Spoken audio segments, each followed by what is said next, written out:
Hi all welcome to Crickarena. Cricket പ്രേമികൾ ഇപ്പോൾ ഏറ്റവും കൂടുതൽ കാത്തിരിക്കുന്നത് ഇന്ത്യയും പാകിസ്ഥാനും തമ്മിലുള്ള മത്സരം കാണാൻ വേണ്ടിയാണ്. നാളെയാണ് ചാമ്പ്യൻസ് ട്രോഫിയിൽ ചിരവൈരികളായ ഇന്ത്യയും പാകിസ്ഥാനും തമ്മിൽ ഏറ്റുമുട്ടുന്നത്. നാളെ ഉച്ചയ്ക്ക് ഇന്ത്യൻ സമയം 2:30 ദുബായ് ഇന്റർനാഷണൽ സ്റ്റേഡിയത്തിൽ വെച്ചുകൊണ്ടാണ് ഈ ഒരു മത്സരം നടക്കുക. ഈ മത്സരത്തിൽ വിജയിച്ചു കഴിഞ്ഞാൽ ഇന്ത്യക്ക് സെമി ഫൈനൽ യോഗ്യത ഉറപ്പിക്കാൻ സാധിക്കും എന്നുള്ളതാണ്. ഏതായാലും പാകിസ്ഥാനെ സംബന്ധിച്ചിടത്തോളം കാര്യങ്ങൾ ഇപ്പോൾ ഒട്ടും ശുഭകരമല്ല. കഴിഞ്ഞ മത്സരത്തിൽ ന്യൂസിലാൻഡിനോട് അവർക്ക് തോൽക്കേണ്ടി വന്നിരുന്നു. അതുകൊണ്ട് തന്നെ ഒരു ജീവൻ മരണ പോരാട്ടമാണ് അവർക്ക് നാളത്തേത്. എന്നാൽ പാകിസ്ഥാന് ഏറ്റവും കൂടുതൽ വെല്ലുവിളി സൃഷ്ടിക്കുക അത് മറ്റാരുമല്ല, ക്യാപ്റ്റനായ രോഹിത് ശർമ്മ തന്നെയായിരിക്കും. കാരണം രോഹിത്തിന്റെ വളരെയധികം ഇഷ്ടപ്പെട്ട ഒരു എതിരാളിയാണ് പാകിസ്ഥാൻ. ഏകദിന ഫോർമാറ്റിൽ പാകിസ്ഥാനെതിരെ എപ്പോഴും തിളങ്ങാൻ രോഹിത്തിന് കഴിയുന്നുണ്ട്.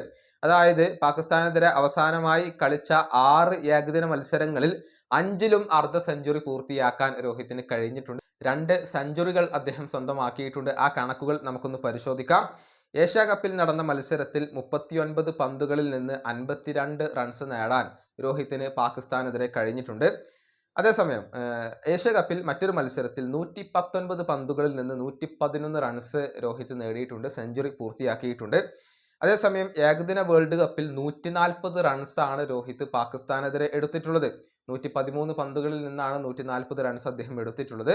ഏഷ്യ കപ്പിൽ ഒരു മത്സരത്തിൽ അദ്ദേഹം മോശം പ്രകടനം നടത്തിയിട്ടുണ്ട്, 22 പന്തുകളിൽ നിന്ന് 11 റൺസ്.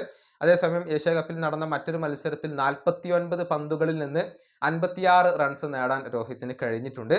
അതേസമയം ഏകദിന വേൾഡ് കപ്പിൽ 63 പന്തുകളിൽ നിന്ന് 86 റൺസ് പാകിസ്ഥാനെതിരെ രോഹിത് നേടിയിട്ടുണ്ട് എന്ന് പറയുമ്പോൾ രോഹിത് പാകിസ്ഥാനെതിരെ ഏകദിന ഫോർമാറ്റിൽ ഗംഭീര പ്രകടനം നടത്തുന്നു എന്നുള്ളത് വളരെ വ്യക്തമാണ്. പാകിസ്ഥാനെ സംബന്ധിച്ചിടത്തോളം രോഹിത് ശർമ്മ ഒരു പേടി സ്വപ്നം തന്നെയായിരിക്കും.